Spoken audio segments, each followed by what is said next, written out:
A paz do Senhor Jesus, louvado seja Deus. Passando a deixar uma palavra ao meu e seu coração. A palavra de hoje, que o nosso irmão Rui trouxe no dia de domingo, está em Miqueias, seu capítulo 7, que é o título, ou a epígrafe é: A contenda do Senhor com o seu povo, as maldades de Israel, e Deus não terá compaixão. O texto começa: Ai de mim, porque estou como quando são colhidas as frutas do verão, como os rabiscos da vindima, não há cacho de uvas para comer, nem figo temporão para que a minha alma desejou. Pereceu o benigno da terra, e não há entre os homens um que seja reto. Todos armam ciladas para sangue, caça cada um o seu irmão com uma rede. As suas mãos fazem diligentemente o mal. O príncipe inquere o juiz se apressa em recompensa, e o grande fala da corrupção da sua alma. E assim eles são perturbados. O melhor deles é como o espinho, e o mais reto é pior do que o espinhal. Veio o dia das teus vigias, veio a tua visitação, agora será a sua confusão. Não creais no amigo, nem confiais nos vossos guias.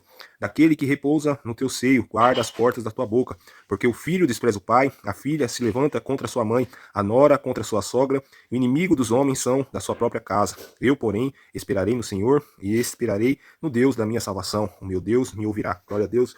Uma palavra dura, de correção, porém, uma palavra que também nos traz esperança. O último verso fala que os nossos olhos devem estar postos no Senhor, esperar no Deus da minha salvação, porque Ele me ouvirá.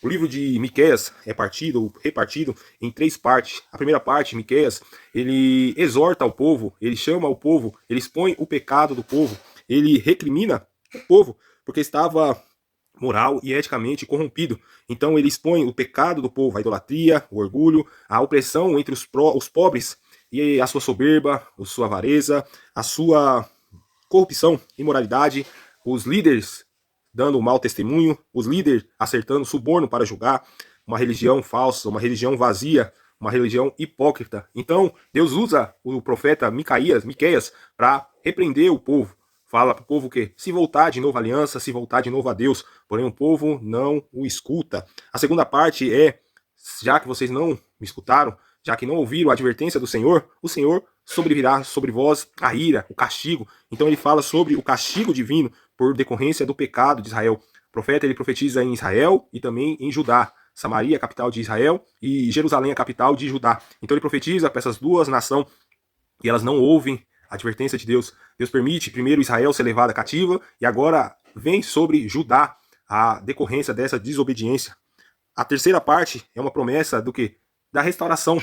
O castigo virá. Deus ele expõe as causas, os motivos que a nação está pecando contra ele. Ele expõe o porquê ele está enviando esse castigo, mas ele também fala da promessa verdadeira, que é o que? O Messias que virá e restaurará a paz, restaurará a justiça, restaurará a retidão perante o povo de Deus. Então, a última parte é o que?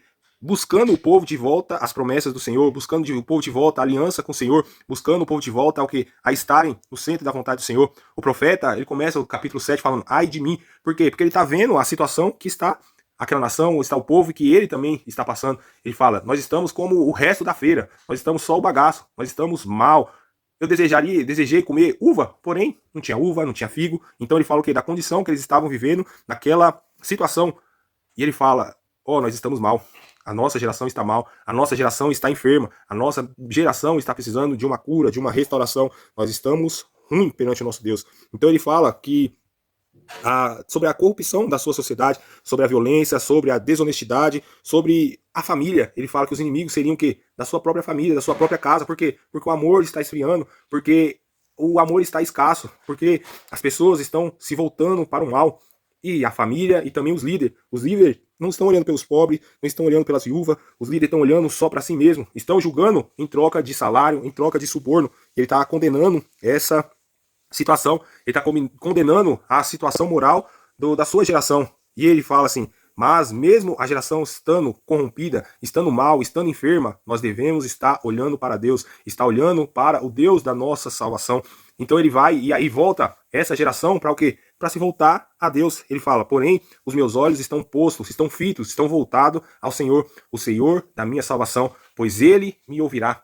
O final, ele começa a falar o quê? Não se alegre, inimiga minha, não se alegre a meu respeito, ainda que eu tenha caído, eu levantar-me-ei.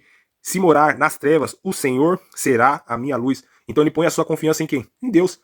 Eu caí, nós pecamos, nós estamos errados, nós estamos mal, porém o Senhor me levantará. O Senhor, ainda que eu esteja nas trevas, o Senhor será a minha luz.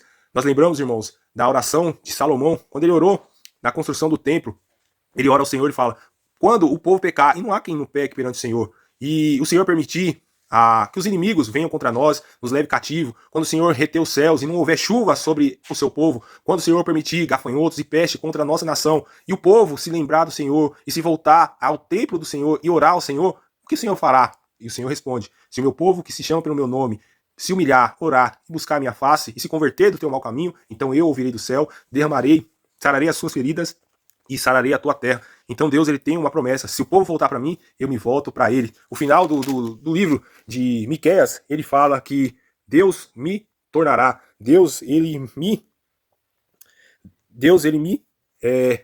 declarará justo, Deus me declarará perdoado, o Senhor me perdoará. Essa é a promessa, irmãos, para nós. Se nós voltarmos ao Senhor, se nós buscarmos a face do Senhor, o Senhor se lembrará das suas promessas que fez a Abraão, as suas promessas que fez ao teu povo, e Deus nos declarará justo, perdoado. Então é uma promessa sobre o Messias que viria, que é o Senhor Jesus, que é a luz para os que estão em treva, é a luz para os que estão perdidos. O Senhor, irmãos, é o Deus da nossa salvação. O povo antigo olhava para o futuro, para o Messias que viria. Nós olhamos para o sacrifício na cruz do Calvário, que perdoa os nossos pecados, que traz a redimissão, irmãos, a nossa justificação e nos reconcilia com o nosso Deus. Então há essa promessa, irmãos, e há a promessa para o futuro, que o Messias virá buscar a sua igreja, lavada, remida no sangue do Cordeiro. Então que nós venhamos ficar com essa promessa, irmãos. O nosso Redentor vive e por fim ele se levantará a nosso favor. Os nossos olhos estão postos no Senhor, o Deus da nossa salvação, e ele ouve o meu e o seu clamor. Que Deus abençoe e a paz do Senhor Jesus.